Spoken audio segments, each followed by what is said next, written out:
அன்பிற்குரியவர்களே, அடுத்ததாக ஒரு கேள்வி கேட்குறாங்க. அண்மை காலமாக ஒரு பரபரப்பான ஒரு செய்தி ஒன்று வாட்ஸ்அப் மூலமாக பரப்பப்பட்டு வருகிறது.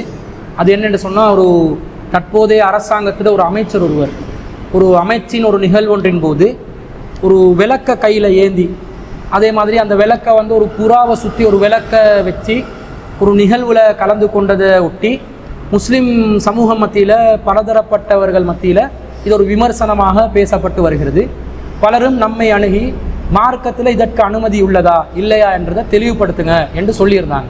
அப்போ இது சம்பந்தமாகவும் நாங்கள் நம்முடைய நிலைப்பாடை அறிவிச்சிடணும், மார்க்க ரீதியாக இதற்குரிய விளக்கம் என்னன்றதை சொல்லணும் என்றதுக்காக ஒரு சமகால நிகழ்வாக இதற்கான பதிலை நாங்கள் பதிவு செய்து கொள்கிறோம். அதாவது, ஒருவர் இது ஒரு அமைச்சர் சார்ந்த ஒரு பதிலாக இல்லாமல் பொதுவாக யாராக இருந்தாலும், எந்த காரியத்தில் யார் ஈடுபட்டாலும், எந்த ஒரு நபராக இருந்தாலும், இந்த மாதிரி ஒரு நிகழ்வில் முஸ்லீம் அல்லாதவர்களால் ஏற்பாடு செய்யப்படுகின்ற அவர்களுடைய முக்கியமான வைபவங்களில் கலந்து கொள்ளக்கூடியவர்கள் இது போன்ற விளக்குகள், குத்து விளக்கில் விளக்கு ஏற்றுறதோ, தீபத்தை ஏந்தி விளக்கை ஏற்றி வைக்கிறதோ, அல்லது கைகளில் விளக்குகளை ஏந்துவதோ, அல்லது விளக்குகளை ஏந்தி அதை அலங்காரமாக சில இடங்களில் கொண்டு போய் வைப்பதற்கு, தண்ணீரில் மிதக்க வைப்பதற்கு, இது போன்ற காரியங்களில் ஈடுபடுவதற்கோ மார்க்கத்தில் அனுமதி இருக்குதான்னு கேட்டால், மார்க்கத்தில் இதற்கு கண்டிப்பாக அனுமதி இல்லை. நாங்கள் ஒரு விஷயத்தை புரிஞ்சுக்கொள்ளணும். நாங்கள் முஸ்லீம் அல்லாத மக்களோட ரொம்ப நெருக்கமாக, ரொம்ப சந்தோஷமாக, அந்நியோன்யமாக, ஐக்கியமாக வாழணும். அதுக்கு இஸ்லாமிய மார்க்கம் பலதரப்பட்ட வழிமுறைகளை நமக்கு சொல்லித்தருது. நீங்கள் முஸ்லீம் அல்லாத ஒருவரோட நெருக்கமாக இணக்கமாக வாழ்கிறதா இருந்தால், முதலாவது அடிப்படையான விஷயம், ஒரு அண்டை வீட்டாராக இருக்கக்கூடிய ஒரு முஸ்லீம் அல்லாத ஒருவர் இருந்தால் நாங்கள் சாப்பிடும்போது அவர்கள் சாப்பிட்டார்களா இல்லையான்னு நாங்கள் கண்டிப்பாக பார்க்கணும். அதே போல் அல்லாஹ் தஆலாவும் திருக்குர்ஆன்ல சூரத்துல் மும்தஹினால என்ன சொல்கிறான், அவர்களுக்கு நன்மையான காரியங்களில், நல்ல விஷயங்களில் யார் உங்களோட மார்க்கத்துக்கு முரணாக நடந்து கொள்ளவில்லையோ, யார் உங்களுக்கு எதிராக நடக்கவில்லையோ, அவர்களோடு நன்மையான காரியங்களை நீங்கள் நெருக்கமாக இருங்க என்று அல்லாஹ் தஆலா கூட அதை கட்டளை இடுறாங்க. அல்லாஹ் தஆலா திருக்குர்ஆன்ல சூரத்துல் மும்தஹினால 8வது வசனத்தில் சொல்லும்போது, லா யன்ஹாகுமுல்லாஹு அனில்லதீன லம் யுகாதிலுக்கும் ஃபித்தீனி, யார் மார்க்க விஷயத்தில் உங்களோட போராடலையோ, வலம் யுஹ்ரிஜூக்கும் மின் தியாரிக்கும், யார் உங்களோட வீடுகளில் இருந்து உங்களை வெளியேற்றலையோ, அவர்களுக்கு அன்தபர்ரஹும், நல்லதை செய்வதையும், வ துக்ஸிது இலைஹிம், நீதியை நிலைநாட்டுவதும் அல்லாஹ் உங்களுக்கு தடுக்கவில்லை. லா யன்ஹாகும், அல்லாஹ் உங்களுக்கு தடுக்கலைன்னு அல்லாஹ் தஆலா சொல்கிறான். அப்போ முஸ்லீம் அல்லாதவர்களோட விஷயத்தில் அவங்க எங்களுக்கு எதிராக நடக்காட்டி, அவங்க எங்களோட மார்க்கத்துக்கு எதிராக வராட்டி, அவங்க எங்களை வீடு வாசலை விட்டு விரட்டாட்டி, கலவரங்கள் ஏற்படுத்தாமல் நம்மளோட நல்ல நண்பா சந்தோஷமாக பழகும்போது நாங்களும் அண்ணன் தம்பிகளாக நடிக்காமல் உண்மையான உள்ளத்தோடு பழகணும். அவங்களுக்கு இரத்த தானங்கள் நாங்கள் வழங்கணும், அவங்களுக்கு உலருணவு பொருட்கள் விநியோகிக்கணும், அவங்க நல்ல கெட்ட விஷயங்களில் பங்கு பெறணும், நன்மையான காரியங்களில் பாடசாலை உபகரணங்கள், கைத்தொழில், சுயத்தொழில் செய்வதற்கான உபகரணங்கள், இவற்றை விநியோகிப்பதற்கெல்லாம் ஜாதி மத பேதம் என்பது இஸ்லாத்தில் கிடையவே கிடையாது. நல்லா அவர்களோடு நடந்து கொள்ள வேண்டும். ஆனால் மத ரீதியான சடங்குகள் என்று வருகின்ற நேரத்தில் நாங்கள் இஸ்லாத்தை பேணி பாதுகாத்துக் கொள்ளணுமா இல்லையா? நபிகள் நாயகம் ஸல்லல்லாஹு அலைஹி வஸல்லம் அவங்க என்ன சொல்கிறாங்க, மன் தஸப்பஅ பிகௌமின் ஃபஹுவ மின்ஹும், யார் பிற சமூகத்தின் கலாச்சாரத்தோடு ஒப்ப நடப்பார்களோ, மத கலாச்சாரத்தோடு, பொதுவாக பிற மதத்தவர்கள் செய்கிற எல்லாத்தையும் நாங்கள் வெறுக்க வேண்டியதில்லை, மத கலாச்சாரமாக அவர்கள் எதை செய்வார்களோ அதற்கு நாங்கள் ஒப்ப நடக்கக்கூடாது. அப்படி ஒப்ப நடந்தால் மின்ஹும், அவரும் அவர்களை சேர்ந்தவர் என்று அபூதாவுதுல 4031வது செய்தியாக பதிவு செய்யப்பட்டிருக்கிறது. அப்போ பிரமத கலாச்சாரங்கள் அதை நாங்கள் ஒப்பாக நடக்க முடியாது. முஸ்லீம் அல்லாத ஒருவர் திருமணத்தின் போது தாலியை கட்டுறதா இருந்தால் முஸ்லீம்களும் திருமணத்தில் தாலி கட்டக்கூடாது. ஆனால் நம்ம மக்கள் சவடி என்ற பேரில் ஒரு தாலியை கட்டி கொண்டு இருக்கிறாங்க, அது பிரமத கலாச்சாரம். அதே போன்று முஸ்லீம் அல்லாதவர்கள் அவங்க திருமணத்தின் அடையாளமாக முஸ்லீம் அல்லாத பெண்கள் நெத்தியில் ஒரு குங்கும பொட்டை வச்சுக்கொள்வாங்க.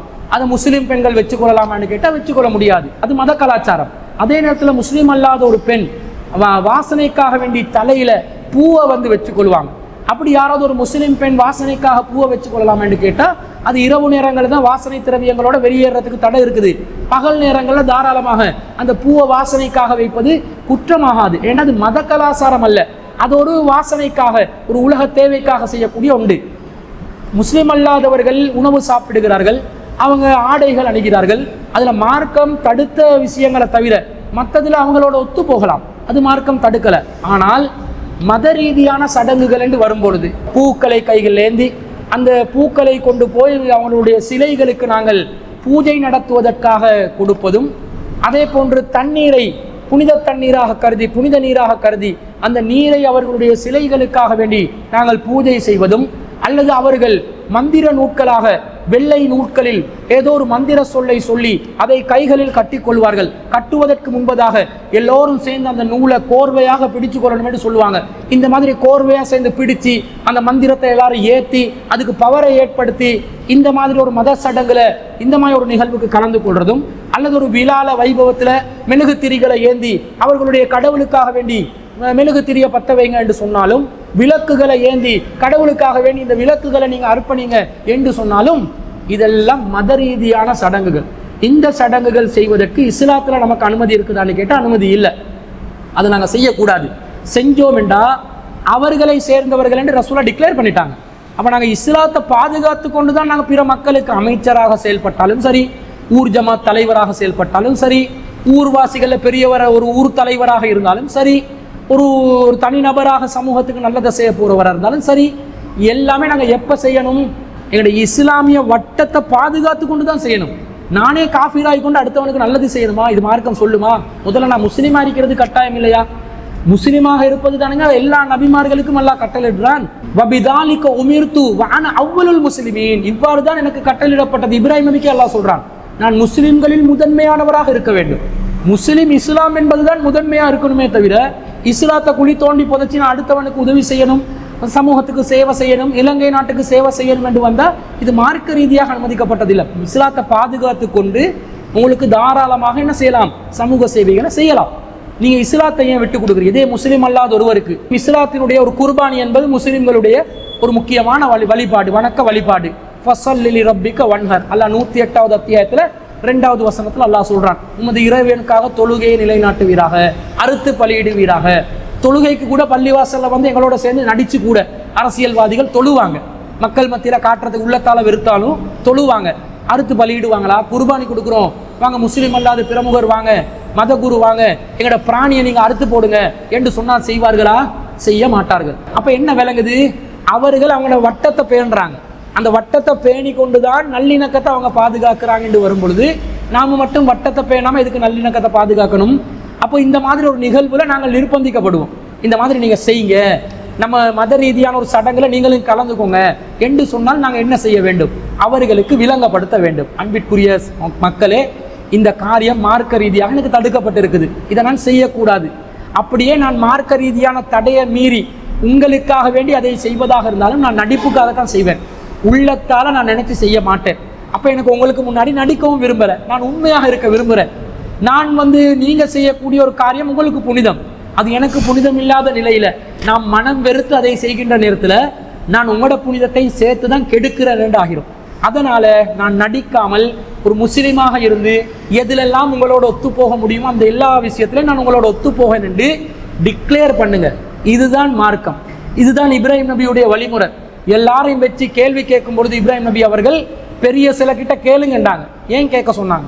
தான் செஞ்ச தவற கூட இப்ராஹிம் நபி மறைக்கிறதுக்காக சொல்லலை, விளங்கப்படுத்துறாங்க. பெரிய சிலை கிட்ட கேளுங்க. சின்ன சிலையை உடச்சி வச்சு பெரிய சிலையை மட்டும் மீதம் வச்சோடனே யார் இப்படி செஞ்சா? மன் ஃபாலான் ஹாலியத்தினா யா இப்ராஹிம், இப்ராஹிம் எங்கட கடவுள்களுக்கு இப்படி யாரு செஞ்சது சொல்லு என்று கேட்ட நேரத்தில் அவர் என்ன சொன்னார்? பெருசு கிட்ட கேளுங்க, சிறுசுகள் உடச்சிக்கிறத பத்தி பெருசு கிட்ட கேளுங்க. அப்ப அவங்க தலை குப்பரை விழுந்தாங்க, அவங்களுக்கு பதில் இல்லாம போச்சு. எப்படி நாங்க சிலையோட பேசுவோம் என்று கேட்டாங்க. மீண்டும் குண்டக்க மண்டக்க திரும்ப எங்கட சிலைகளை உடைச்சவங்க நாங்க விட்டு விட மாட்டோம் என்றாங்க. அப்ப இப்ராஹிம் நபி நான் செஞ்சது சரிதான், இது நல்லது தீயது செய்யாது என்று சொல்லி ஒரு விளக்கம் சொன்னாரா இல்லையா? நாம் இப்படி சிலைகள் உடைப்பதற்கெல்லாம் மார்க்கத்தில் நமக்கு அனுமதி இல்லை. ஆனால் அந்த காலத்தில் அந்த சமூகத்தில் ஒருவராக இருந்து இப்ராஹிம் நபி அலைஹிஸ்ஸலாம் அவர்கள் தெளிவாக டிக்ளேர் பண்ணாங்க. டிக்ளேர் பண்ணும் பொழுது அவங்களும் விளங்கி கொள்வார்கள், நாங்களும் அந்த முகஸ்துதிக்காக நடிக்கலைன்றதை அவங்க புரிஞ்சு கொண்டு நம்ம மேல நல்லெண்ணத்தை தான் வளர்த்து கொள்வார்கள். அதே நேரத்தில் ஒரு சிலர் என்ன சொல்றாங்கன்னா, இது அலங்காரத்துக்காக வேண்டி செய்யப்பட்ட காரியம், இது அவர் மத ரீதியான சடங்காக செய்யல என்ற மாதிரி சொல்றாங்க. ஆனா அப்படி ஒரு கருத்து இல்லை. பொதுவாக விளக்குகள் ஏந்துவது என்பது அவர்கள் புத்த பெருமானுக்கும் அவர்களுடைய கடவுள்களுக்கும் 30 முக்கோடி கடவுள்களை அவர்கள் புனிதமாக கருதி அந்த கடவுள்களுக்காக வேண்டிதான் இந்த விளக்குகளை ஏந்துவாங்க. அதே போன்று வியாபார தலங்களில் விளக்குகளை ஏந்துவாங்க, அந்த வியாபார தலம் செழிப்படையணும் என்பதற்காக வேண்டி. வீடுகளில் விளக்குகளை ஏந்துவாங்க, அந்த வீடுகளுக்கு கெட்ட தீய சக்திகளுடைய பார்வைகள் கெட்ட குணங்கள் எதுவுமே அந்த வீட்டை அண்டக்கூடாது என்பதற்காக. அதே போன்று அவர்கள் விளக்குகளை ஏந்தி மரணித்தவர்களுக்காக வேண்டி பிரார்த்தனை செய்வார்கள், அந்த மரணித்தவர்களுடைய மறுமை வாழ்க்கை ஒளிமயமாக ஆக வேண்டும் என்பதற்காக. இதே போன்று விளக்குகளை ஏந்துவது, இப்ப லட்சுமிக்காக வேண்டி விளக்குகளை ஏந்தினால் அவர்கள் நல்ல காசு பணத்தோட நமக்கு நிறைய சுபிட்சம் கிடைக்கணும் என்பதற்காக வேண்டி விளக்கு ஏற்றுவாங்க. சரஸ்வதிக்காக வேண்டி விநாயகருக்காக வேண்டி விளக்கு ஏற்றுறதாக இருந்தால் அந்த விநாயகர் பெருமானுடைய சரஸ்வதியினுடைய புண்ணியத்தால் அருளால் கல்வி ஞானம் அதிகமாக கிடைக்க வேண்டும், நிம்மதியாக வாழ வேண்டும் என்றெல்லாம் சொல்லி ஒவ்வொரு கடவுளுக்கு பின்னாடியும் விளக்குகளை ஏந்தும் பொழுது அவர்களுடைய வாழ்க்கை வெளிச்சமாக, விளக்கேற்றுறதுல இருள் இல்லாமல் தான் அர்த்தம். வாழ்க்கை வெளிச்சமாகணும் என்ற ஒரு பிரார்த்தனை அதற்கு பின்னால் மறைந்திருக்கிறது. ரசூலுல்லாஹ் என்ன சொல்றாங்க? அத்துவா ஹுவல் இபாதா, துஆ தான் இபாதத் என்றாங்க, வணக்கம் என்றாங்க. அல்லாஹ் அல்லாதவர்களுக்கு நீங்கள் பிரார்த்தனை செய்தாலே நீங்க வணக்கம் செஞ்சிட்டீங்க. வணக்கம் செஞ்சா என்ன அர்த்தம்? அல்லாஹ் அல்லாதவர்களுக்கு வணக்கம் செஞ்சா நாங்க சிறுக்கு செஞ்சிட்டோம் என்று அர்த்தம்.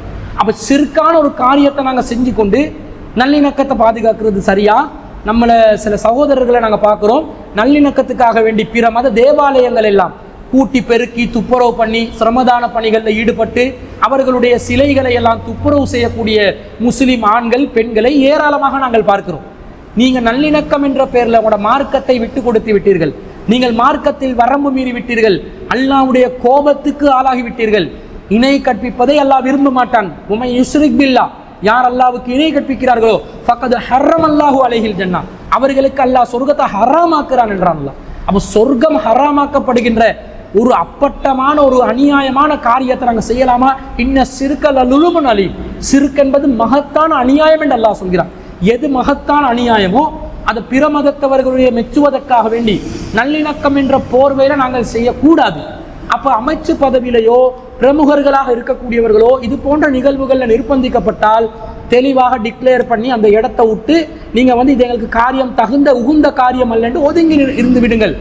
உங்களால மன்றா மின்குமுல் முன்கர ஃபல்யுகையிர் பியதிஹி, உங்களை யாராவது ஒருவர் தீமையை கண்டால் அதை தன்னுடைய கரங்களால் தடுக்கட்டும்.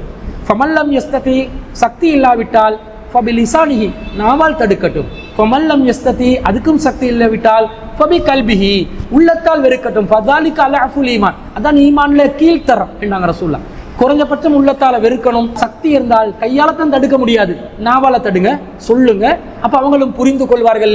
இது போன்ற நிகழ்வுகளுக்கு உங்களை சீஃப் கெஸ்டா கூட கூப்பிடாம இருந்தால் உங்களுக்கு லேசா போகுமே. அதை மீறி நீங்க எதிர்பார்த்து என்ன சீஃப் கெஸ்ட் ஆக்கணும், என் கையால விளக்கேற்ற வைக்கிறது நானும் விரும்புறேன், அதுக்கப்புறம் நம்ம மக்களுக்கு ஏதாவது பொய்ய சொல்லி சமாளிக்கலாம் என்று நினைத்தால் வல்லாஹு அலமு பிதாத்தி சுதூர், உள்ளங்களில் உள்ளதை அல்லாஹ் அறிந்தவன். அல்லாஹ்வுடைய மார்க்கத்தில் வரம்பு மீறியவர்களை அல்லாஹ் விடமாட்டான். மறுமை வாழ்க்கை பாலா போகிறோம் என்றதை புரிஞ்சு கொண்டு இது போன்று மாற்று மத கலாச்சார ரீதியான காரியங்களில் நாங்கள் ஈடுபடாமல் முற்றிலும் முழுதாக தவிர்த்து கொள்ள வேண்டும். அது வல்லாத உலகம் சார்ந்த காரியங்கள்ல மென்மேலும் அவர்களோடு நல்ல எண்ணத்தோடு நல்ல விதமா மனசுல ரெட்ட எண்ணம் வைக்காம சீனா புலி அந்த புலி அல்லது சிங்களவன் மூத்திரம் கழுவாதவன் அப்படிப்பட்டவன் இப்படிப்பட்டவன் என்று உள்ளத்தால வெறுக்காம உண்மையான உள்ளத்தோட அவனும் அல்லாட அடிமேண்டு நினைச்சு தாராள மனசோட பழகுங்க.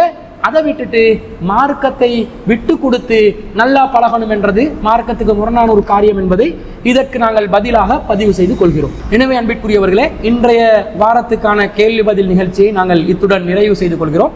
இன்னும் பல கேள்விகளை இதுவரைக்கும் கேட்டு இருக்கிறாங்க.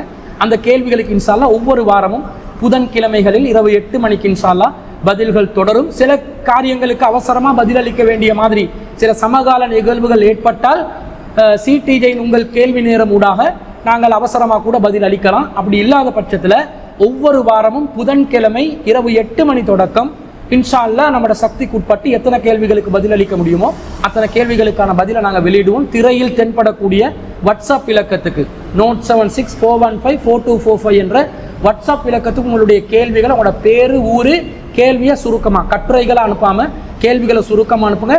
உங்களுக்கு சில எதிர்வாதங்கள் சிலதுகள் இருந்தால் ஆதாரங்களையும் தெளிவான ரெஃபரன்ஸோட டைப் பண்ணி நீங்கள் அனுப்பினீங்கன்னு சொன்னால் பதிலளிப்பதற்கு தயாராகுவதற்கு இலகுவாக இருக்கும் என்பதை கூறிக்கொண்டு சிடிஜையின் இந்த புதிய கேள்வி பதில் நிகழ்ச்சியை இன்ஷா அல்லாஹ் தொடர்ச்சியாக செய்வதற்கு வல்ல ரஹ்மான் நம் அனைவருக்கும் அருள் புரிவானாக என்று கூறிக்கொண்டு விடைபெறுகிறோம்.